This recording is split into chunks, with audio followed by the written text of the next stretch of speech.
محمد وعلى آله وأصحابه ومن تبعهم بإحسان إلى يوم الدين.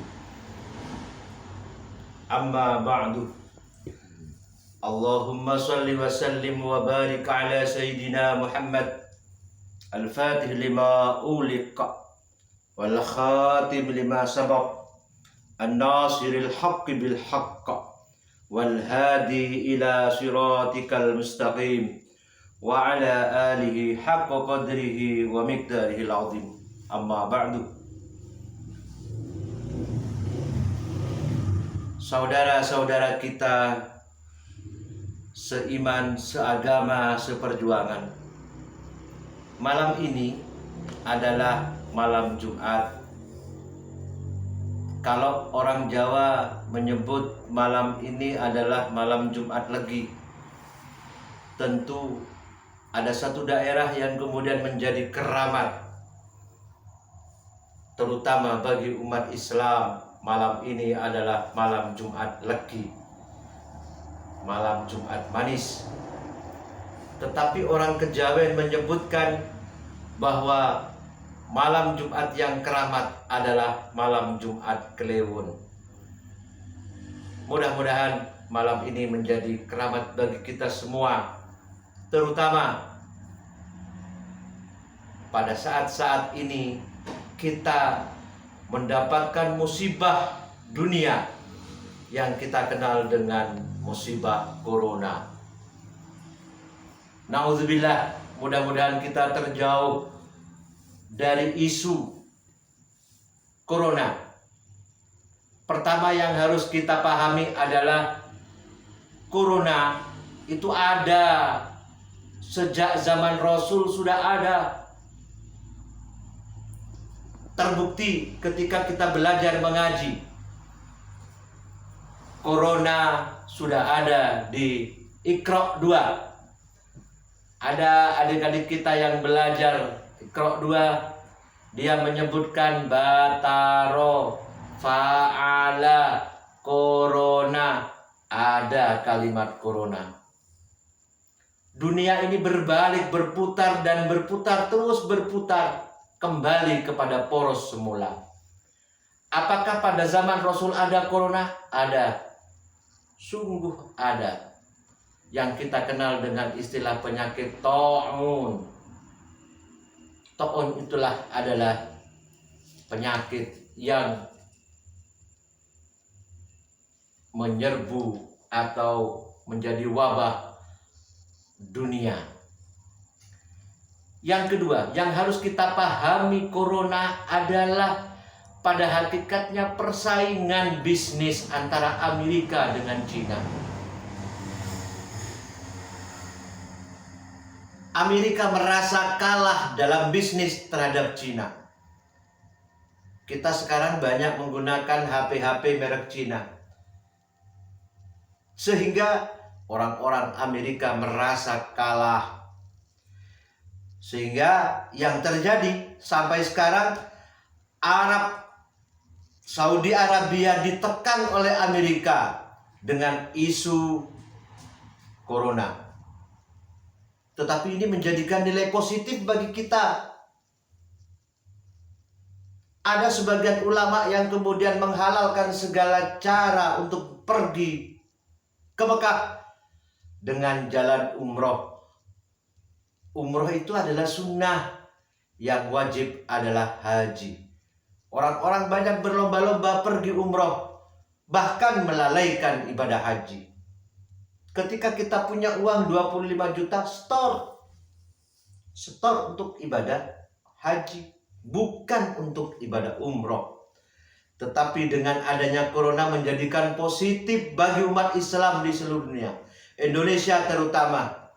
Ketika corona menyerbu pada hari Kamis, hari Jumat yang kemarin, saya mengantarkan orang-orang yang pergi umroh gagal, mereka berbalik mendaftar haji. Wah, ini sesuatu yang menjadikan nilai positif.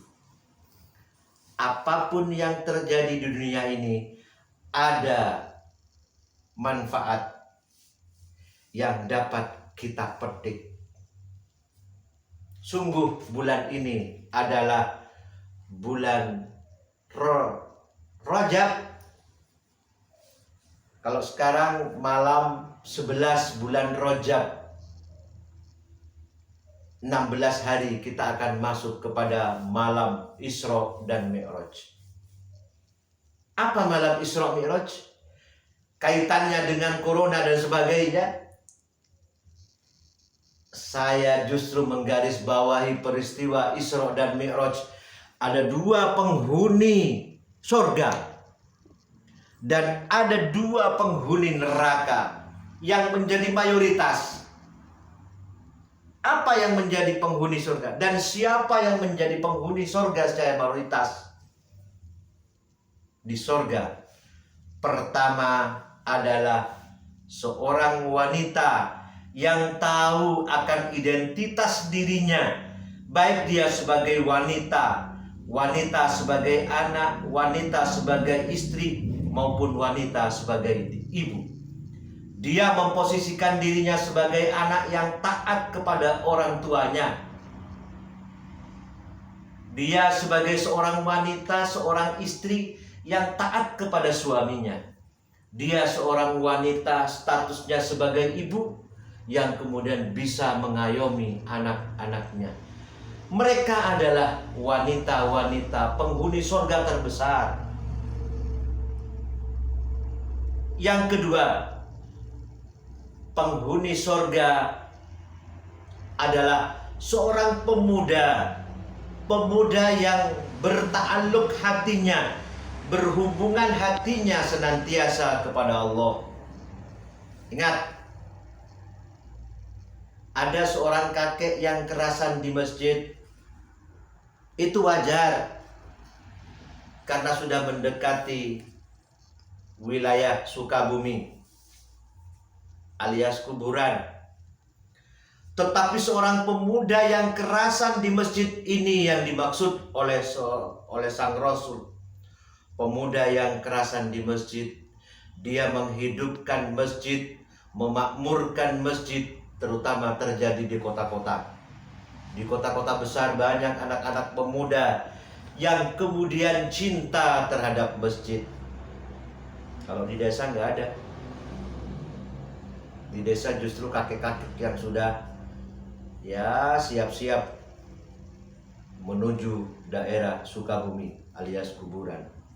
Inilah dua penghuni surga terbesar. Seorang wanita yang tahu akan identitas dirinya sebagai wanita, dan yang kedua pemuda yang selalu berta'alluq dengan hatinya kepada Allah.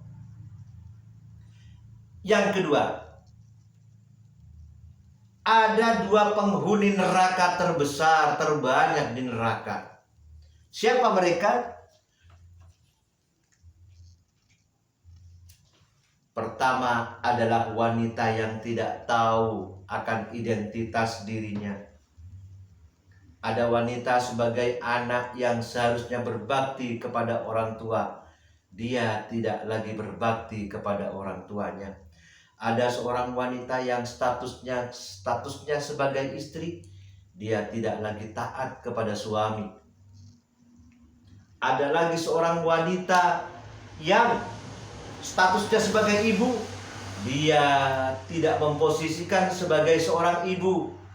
Justru dia memposisikan sebagai anak muda. Masa sih ibu-ibu masih pakai baju you can see my kelemongan, pakai baju-baju yang kemudian birahi bagi laki-laki lain. Wanita sebagai seorang istri yang tidak bisa menutup auratnya. Ibu-ibu yang seharusnya menutupi aurat tidak menutupi aurat. Merekalah penghuni neraka terbesar di surga. Penghuni neraka terbesar di neraka. Yang kedua, penghuni neraka terbesar adalah pemuda yang tidak senantiasa berta'alluq hatinya kepada Allah. Dia selalu sibuk main game, dia sibuk main judi, dia sibuk mengadu nasib. Ingat, hati-hati dengan media. Kita punya HP, pergunakan HP sebagai yang bisa membawa kita ke jalan surga. Bagaimana kita media menjadi sarana untuk menuju surga. Alhamdulillah, kegiatan kita punya grup ini yang menjadikan wasilah kita menuju surga.